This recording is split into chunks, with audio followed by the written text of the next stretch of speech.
Rodante Marcoleta! Alright.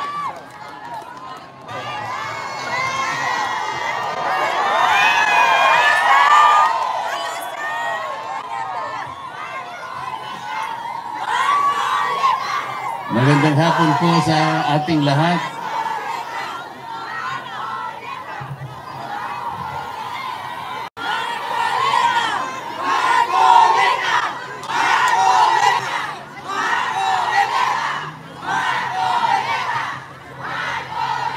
Salamat po sa pagmamahal nyo sa ating dating Pangulo. Salamat po sa pagmamahal nyo sa ating Vice President. Salamat, Mayor Pulong, at nandito ka rin pala. Salamat, Senator Robin. Salamat, Mayor.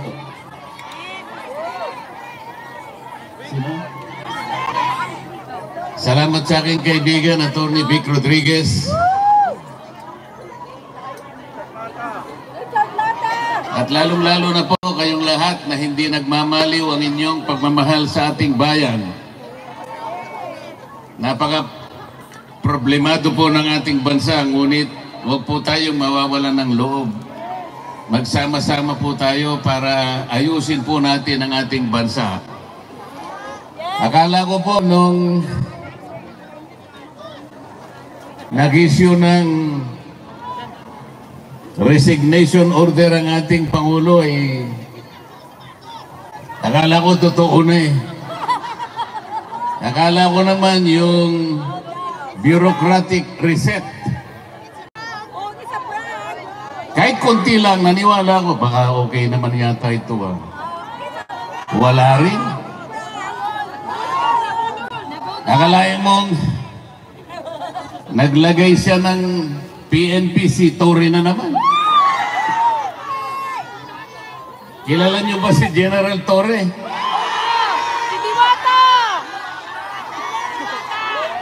Si General Torre, bakit siya yung nagpanggap na representative ng Interpol?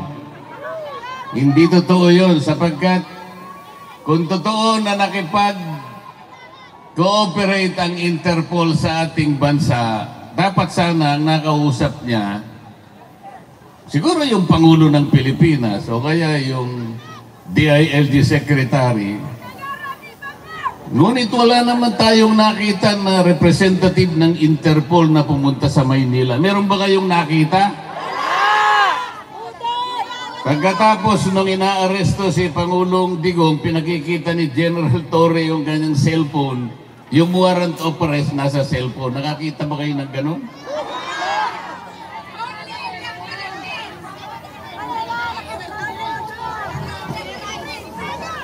Hindi po ganun ang pagsisilbi ng warrant of arrest. Dapat po yung representative ng Interpol ang pumunta sa Maynila, dala-dala niya yung physical copy ng warrant of arrest. Ganon po yung paraan, hindi po pinakikita sa cellphone. Yun pong counterpart ng Interpol sa Maynila, ito yung PCTC. Ito yung executive director, nandun dapat, hindi nagpakita. Ang kanilang ginamit ay General Torre na walang kapangyarihan magsilbi ng warrant of arrest. Wala rin siyang kapangyarihan na bumasa ng Miranda warnings. Bakit siya na naman ang na-appoint na PNP chief? So, ang buong akala ko, pag pinagtatanggal mo, pinag-resign mo lahat, ang miyembro ng iyong gabinete, tanggalin mo na silang lahat, pumili ka na lang ng mas magaling. O hindi naman nata totoo eh. Tingnan po ninyo kung anong nangyari sa ating bansa. Yung ekonomiya natin, humirap na ng humirap ang ating bansa. Yung presyo ng bilihin hindi na maabot ng kinikita ng karaniwang manggagawa. Nag-aaway nga sa Kongreso ngayon eh. Kasi po sa taas ng bilihin, kinakailangan mag-legislate na lang na maitaas na yung sahod. 200 pesos per day, sabi ng House of Representatives. 100 pesos sabi naman ng Senado. ang tagal na magdebate. In the meantime, kawawa ang mga mamamayan. Bakit hindi na lang nilagay yung 150 pesos na lang, i-legislate na yan, pansamantala man lang, makaabot-abot man lang yung kinikita. Hirap na ang Pilipino. Pagkatapos, hindi naman niya tinanggal yung mga economic managers. Nandun pa rin ang DBM. Nandun pa rin yung NEDA, pinalitan lang ang pangalan. Nandun pa rin ang, ano ba yun? Department of Finance. Anong gagawin mo? Akala ko ba ang pangit ng ating ekonomiya? Akala ko ba ayusin natin? Ba't hindi ka maglagay ng matino? Naglagay ka pagkatas, tinanggal mo pagkatas nilagay mo sa ganito. Hindi po pwede yung ganun. Pero kaya po tayo nandito sapagkat nandito ang taong kinikilala natin ang pinakamabuti, ang pinakamagaling na presidente ng Republika ng Pilipinas. Akalain mong dadalhin dito? Yun po bang ating ustisya sa Pilipinas ay hindi na gumagana? Is our judicial system in the Philippines no longer functioning? Is our prosecutorial system in the Philippines no longer able to function? Hindi po totoo yun. Umiiral, gumagana, umaandar ang ustisya ng ating bansa. Kung nagkamali ang sinumang Pilipino, kung nagkamali halimbawa ang isang naging Pangulo, o dilitisin natin, husgahan natin, pero sa sarili nating patakaran, sa sarili nating batas, hindi sa batas ng ICC. Pagtiyagaan na lang po natin, kahit anong mangyari, mawawalan din ng saysay ang ginawa nila laban kay Pangulong Digong. Lalabas din po ang katwiran, magtatagal lang po ng konti dahil may proseso. Wala ng jurisdiction ICC sa ating Pangulong Digong. Maniwala kayo sa akin. Pinatatagal lang nila sapagkat pinupolitika din dito yan. Mahirap lang magsalita kung akala nila tayo ay nagsasalita laban sa ICC. Hindi po. Ang sinasabi lang natin, kahit balik-baliktarin mo ang pangyayari, wala ng jurisdiction po ang ICC. Pati po yung charge na kanilang ikinapit sa Pangulo, crime against humanity, hindi kakapit sa Pangulong Rodrigo Duterte. Sapagkat yung war on drugs, hindi po klasipikado na crime against humanity. Yung programa na ginawa niya is a legal, it is a regular governmental action to wipe out drug problem in our country. Presidente po siya. Siyang nakakaalam ng mabuti pa. He should have been judged by the benefit, by the advantages reaped by the Filipino people from his program.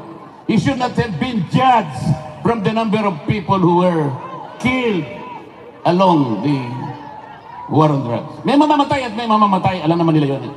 Sapagkat nagsusulong sa droga yung mga kriminal, lalaban at lalaban yung mga yan. Bakit kailangan mo siyang usgahan sa bilang o sa dami ng matay? Kailangan husgahan mo ang isang programa doon sa nakinabang, milyon-milyong pamilyang nakinabang. Ngayon, bumalik na naman ang droga. Ngayon, bumalik na naman ang krimen. Kayo po ang nakakalam, ang mga kamag-anak niyo sa Maynila ang magsasabi sa inyo, bumalik na naman ang problema ng ating bansa. Kasi po, wala naman silang gustong gawin para. Salamat po sa inyong lahat. Alam ko po, isa po ako sa inyong ibinoto para maging senador ng ating bansa. Kahit malayo po ang lugar na ito, alam po nagpupulong-pulong kayo rito. Marami pong gawain sa Maynila. Ngunit kahit Kahit konting sandali, kailangan tagpuin ko kayo rito. Para personal po akong magpasalamat. Lahat po kayong lahat, binoto po ninyo ako.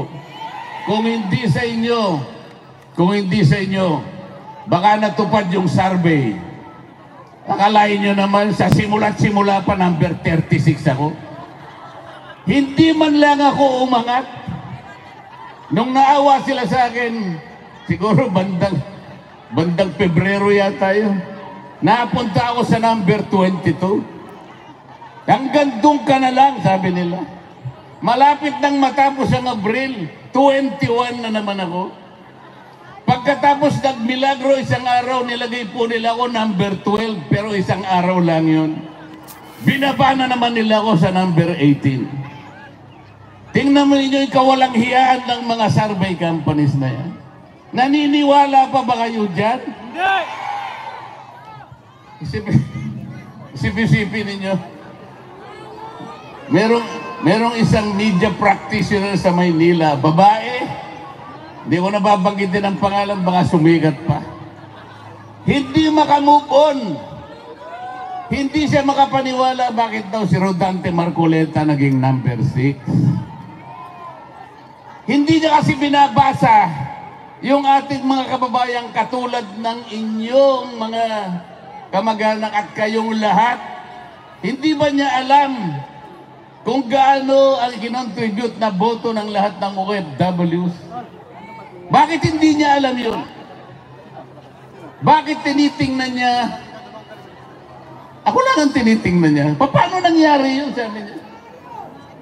Paano nangyari si Marcoleta ay nanalo? Paano nangyari yun? Nakakaawa yung tao na yun. Nakalimutan niya. Nakalimutan po niya, napakaraming nagmamahal pala kay Rodante Marcoleta. Ngayon po, masasabi ko na sa inyo, lintik lang ang walang ganti.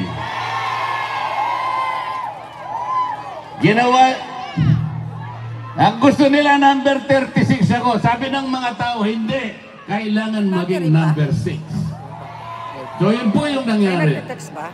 Yun po ang nangyari. Wala ka ba charger na extra? Umanda sila.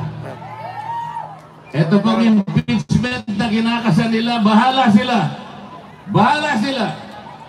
Pero kung ako ang masusunod, sabi ko sa kanila, ito sa harap kaya? Pagkatapos. Para mabawasan ang kahihiyan ng ating gobyerno, para hindi na mapahiya ang administrasyon, tigilan nyo na. Tigilan nyo na para hindi na mapahiya. Ngayon, kung gusto nyo mapahiya, o ituloy nyo. Hindi rin naman kayo mananalo. Kahit saan tayo mapunta,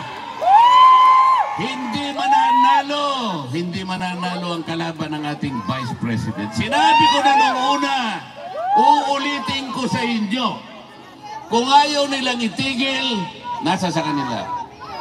Pero kung gusto nilang mawala ang kanilang kahihiyan, itigil na lang nila. Ngayon, ayaw niyong tumigil, purbahan natin. Sige, isulong ninyo. Pareho din naman ang mangyayari. They will not be able to remove the Vice President. Itaga mo sa bato yan. Itaga nyo sa bato yan. Walang mangyayari. The Vice President will stay as Vice President.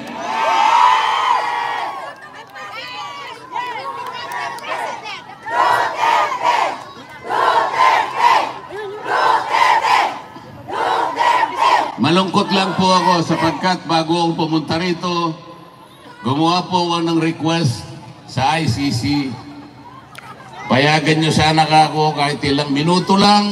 Nakikiusap ako sa inyo, sabi ko, sapagkat gusto ko siyang makita ng personal, para personal kong sabihin sa kanya ang aking pagpapasalamat. Dahil ako po'y naging senador dahil sa tulong niya. Marami pong tumulong sa akin, ngunit siya ay malaki po ang naitulong niya sa akin. Naghintay po ako ng mga ilang araw. Isang linggo siguro o mahigit pa. Hanggang ako po'y tumulak papunta rito, wala po silang ibinigay na sagot sa akin.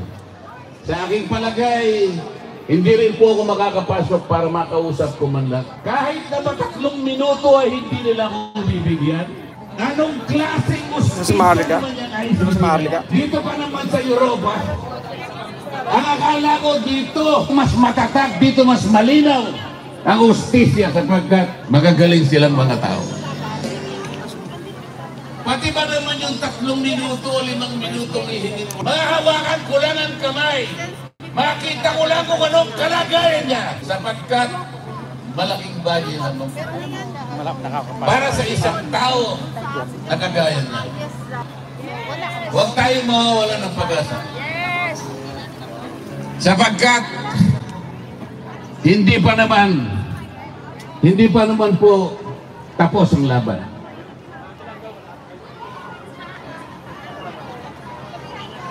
Sa ngayon po, maghintay lang po tayo. Maging matiisin lang tayo. Huwag tayong susuko. Huwag natin isusuko ang laban. Nasa panig po tayo ng katuwiran. Nasa panig po tayo ng batas. Alam ko po, si Pangulong Duterte malakas ang kanyang loob. Hindi siya papayag. Hindi siya masisira ng loob. Kilala ko yung tao na yun. Makikipaglaban siya para sa inyo. Kahit ganyan ang kalagay niya, nakapiit siya, pero kayo ang inaalala niya. Kaya, huwag po kayong mawawalan ng loob, huwag kayong mawawalan ng pag-asa. Tatapusin po natin ang laban. Maiuwi po natin ang Pangulong Digong. Let's bring him home. Salamat po sa inyong lahat. Salamat po.